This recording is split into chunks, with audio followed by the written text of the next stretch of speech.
Ben Affleck is done with love after Jennifer Lopez divorce. We got to talk about major updates regarding the 53-year-old actor. But before we get into it, hi best friend, and welcome back to my channel. Girl, if you're looking for a brand new messy bestie that spills pop culture tea every single day, hit that subscribe button. I would be so incredibly grateful.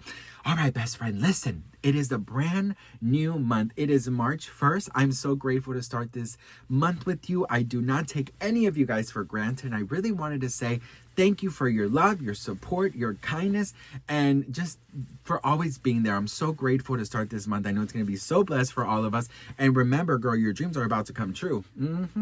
God in the universe just told me, okay, girl? All right, best friend, so listen. So, Ben Affleck, insiders are reporting that he is not looking for a relationship, honey. He does have room in his life for flings and no strings hookups, and he wants them on, and he's meeting them on elite dating sites, or through friends. The source adds that Ben, who suddenly split from JLo, after rekindling their decade-old romance and spending 2 years married, seems totally immune to falling in love. Instead, he's focusing building his new studio with bestie Matt Damon. He has enough on his plate with his job and children. He has his eye on the real prize, not the next random hot actress that catches his eye, says a huge inside source. So take it with a grain of salt about the sources. You know how I always say it. But listen, best friend, you know what is so crazy to me? And I'm going to be so honest. I think with Ben Affleck, there is this sense that you could just tell the man is a horn dog. You could tell this man loves some booty, bitch. You could tell that this man, girl, that he just loves to bump and grind, honey. He loves it, okay? Like in Miss Congeniality, you love me. You wanna hug me. How does that song go? Hang on.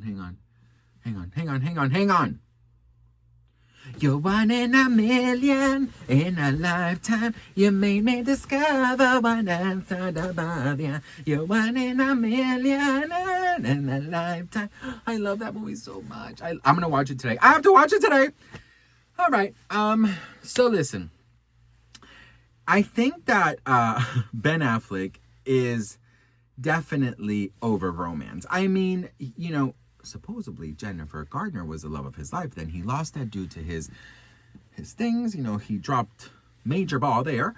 So, you know, he was heartbroken. Then he and JLo gave each other a chance after all these fucking years. It didn't work out again. Invested so much money, made a completely fool out of himself in front of the world. So of course this man is like, girl, no more love for me, honey. You know, say this. I remember looking at the documentary, This Is Me Now. I remember looking at this documentary and thinking, like, that's not gonna last. Here's the thing. I think it's so important for celebrities to not display their love this way. That is why when I saw that Selena Gomez and Benny Blanco were, you know, releasing this album together, right? Where is it? Right here. And it was like them together. I was like, fuck, this is not a good sign, because I don't think you should parade your spouse like this. I really do. Actually, you know, my husband, I don't know if I showed you guys this, but I asked my husband how come he didn't post me on Valentine's Day. And this is what he said. Okay, so I've been asked to comment on Hailey Bieber and Justin Bieber's Valentine's Day mess, okay? So she wrote on her stories and says, "You are my forever Valentine," correct? And Justin didn't post anything. So I've been asked what I thought about this. Well, guess what, best friend? My husband didn't post anything either. So let's ask him why he didn't post me on Valentine's Day. Okay, so I'm here with my husband. Hi. And I want to ask you, how come you didn't publicly congratulate me on Valentine's Day yesterday?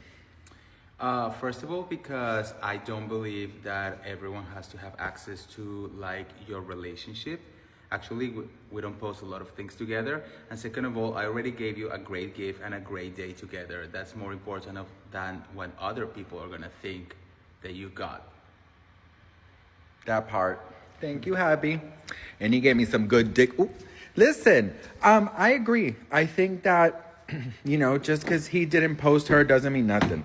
So all those divorce rumors and all that mess, I think it just needs to stop, to be honest, because I just don't think it has anything to do with anything. So, what do you guys think? Let me know in the comments. And don't forget to hit that follow for more tea. Hi, Pimple Cream. I do think it's important to keep some things private. I think it's important to want to keep some things private. And I think that this whole documentary, which I was this close on watching the other day because I was like, oh, I need to watch something to edit. And I'm like, I was doing a JLo video, editing a JLo video, and I was like, oh, I could watch this. And I'm like, I can't do 2 hours of this. Like it's like knowing the Titanic is sinking and you're still watching and hoping that it's gonna, work out. And you could just tell, like, JLo was so, I think she was so desperate to show that they were so in love. But he also looked very in love. I think what happened with them was that they just allowed the outside noise to pollute their bubble, when in reality, this is your second chance at love. I think you need to make sure that you are concrete before you step out into the world. So if I would have been them, I would have made sure that our love was super freaking, like, super glued down, that we knew everything about one another, that we knew what we wanted from one another, we knew our boundaries, we knew this, we knew that, and before coming out. But the bitch came out with a movie, a documentary, a whole album, a fucking tour. I mean, damn, bitch. You know what I mean? It was like way too much. Anyways, listen. So Ben Affleck going on these Tinder sites and online dating, girl, and doing the boom shakalaka bang bang. I think that's the best thing he could do, girl. I really do. Listen, this man is gorgeous. This man has everything. He got money. He got good taste in Dunkin' Donuts. He got a big dick. He is a good catch. But I just don't know about husband material now, because I don't think he ever wants to get married again. Well, listen, switching the topics, JLo is starting her Vegas residency. I think it's today, tomorrow, or on the 3rd. It's the beginning of March. And she is ready, girl. Her new song is coming out, Save the Last Dance, or Save the Dance Tonight, with David Guetta. There's already some videos being made from fans, and people are excited. They think it's a on the floor type 2. It's very 2016, which is very in right now. I said in a previous video that I thought JLo should take over the gay clubs so she can kind of like engage with that core audience. The nightclub goers, the gay scene is so, like, I mean, if you got the gays by your side, you're gonna be a hit. You got the gays and the girls, you're a hit if you're a pop star. So I did say that, and I did see somewhere that JLo had like a lot of surprises to do this, to promote this song. So I don't know if JLo and her team are watching and just writing down all the advice I have. I'm just playing, girl. I know that they're all professionals, but so am I. So I know what I'm talking about. Jennifer Lopez definitely should go and surprise some gay audiences at some gay clubs, the biggest cities in the world.